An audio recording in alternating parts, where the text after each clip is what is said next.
Singapore से चला यह शिप भारत के तट के किनारे आग के हवाले हो गया। इसमें एक विस्फोट हुआ जिसके बाद ये जलने लग गया और इसे बचाने पहुंची इंडियन कोस्ट गार्ड।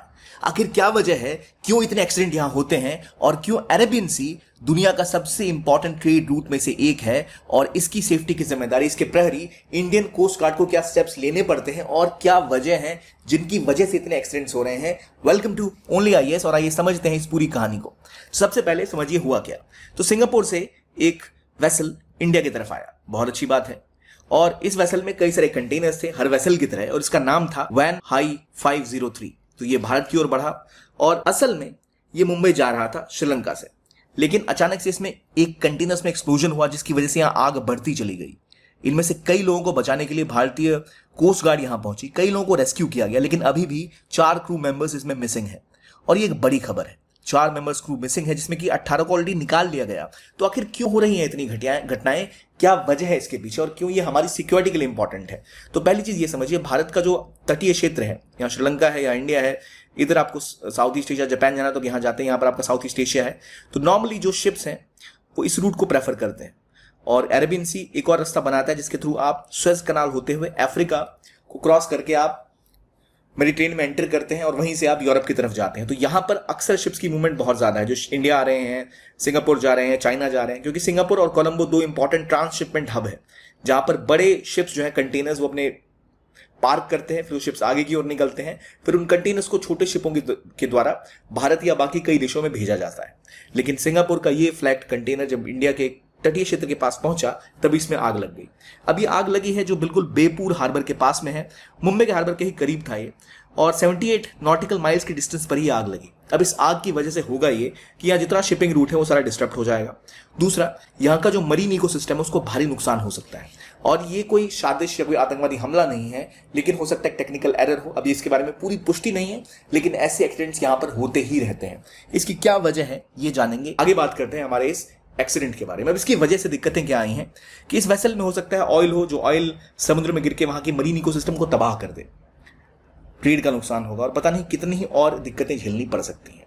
अब जो अरेबियन सी का इलाका यहाँ वाला है, यहाँ पर यह विस्फोट हुआ, यहाँ पर यह घटना हुई, पर इस इलाके में और कई सारी घटनाएं होती रहती हैं। ध्यान देखिए, ये जो रूट है यही रूट है जिसको लेकर आप मेडिटेरेनियन होते हुए अमेरिका या यूरोप तक जाते हैं। तो इस रूट की सेफ्टी बहुत इंपॉर्टेंट है। यहीं पर आपको चाइना जापान जाना तो इस रूट को पकड़ते हैं, तो इसलिए इस रूट में बहुत ज़्यादा ट्रैफिक मूवमेंट हमेशा रहती है कार्गोज की। लेकिन लगातार पिछले कुछ समय में भारत की कोस्ट के आसपास कई सारी ऐसी घटनाएं होती रही हैं, इसलिए भारत के लिए बहुत ज़रूरी हो गया, चाहे वो भारतीय शिप हो या बाहरी शिप्स जो इस तरफ आ रहे हैं, उनके ऊपर ध्यान दिया जाए। कुछ रीसेंट इंसिडेंट अगर हम देखें, चाहे MV स्वर्ण कृष्ण की बात करें, फेलिसिटी एस की बात करें, होनाम की बात करें, एक्सप्रेस पर्ल की बात करें, जहां पर एक्सप्रेस पर्ल में तो लगभग 6 बिलियन का नुकसान हुआ था इकोलॉजिकल, जहां नाइट्रिक एसिड लैक की कर गई थी। मैसिक हॉमन में अरेबियन सी के अंदर केमिकल्स गिर गए थे। अटलांटिक के दौरान यहाँ पर 500 मिलियन का लॉस हुआ था, पूरा का पूरा वेसल ही पानी में डूब गया था। तो ऐसी घटनाएं लगातार होती रहती हैं। इसके पीछे क्या वजह है? इसके पीछे वजह है होने वाली दिक्कतें ये हैं कि भारत में ठीक से उसे मॉनिटर नहीं किया जाता और भारत को जरूरत है कि भारत ऐसे एक्सीडेंट्स को होने से रोके, क्योंकि अगर हम इसको नहीं रोकेंगे तो लगातार भारतीय कोस्ट के आसपास ऐसी घटनाएं लगातार घटती ही रहेंगी जो और दिक्कतें खड़ी करेंगी। इसे रोकने के लिए हम क्या कर सकते हैं? जैसे रॉटरडम मॉडल है।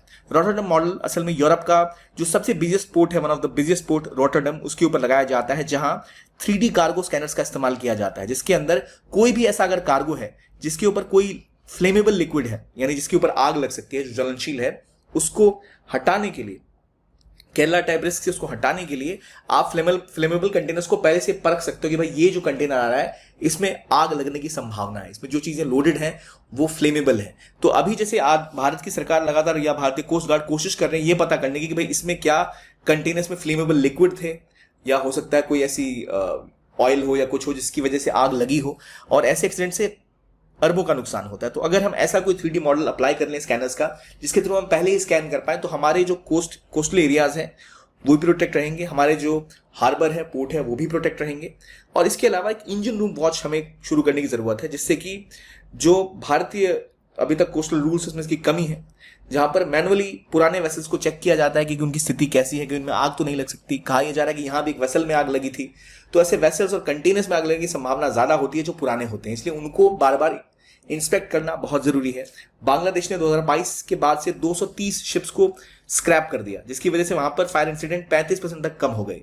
ये एग्जांपल है अगेन कि कैसे आप इस तरह की प्रैक्टिस का सहारा लेकर इजिली कोई भी ऐसे जो चीजें हो रही हैं, जहां एक्सीडेंट बढ़ रहे हैं, उसको रोक सकते हैं। तो बहुत जरूरी है कि भारत इन चीजों पर काम करे। हालांकि कोस्ट गार्ड काफी सफलता के साथ लोगों को रेस्क्यू करता रहता है। इंडो पैसिफिक ओशन में भारत कंप्लीटली एक प्रहरी की तरह ऑपरेट करता है। तो बहुत जरूरी है कि भारत आने वाली हर समस्या का निदान इस तरह से करे और तैयार रहे किसी भी चैलेंज से दो चार करने के लिए।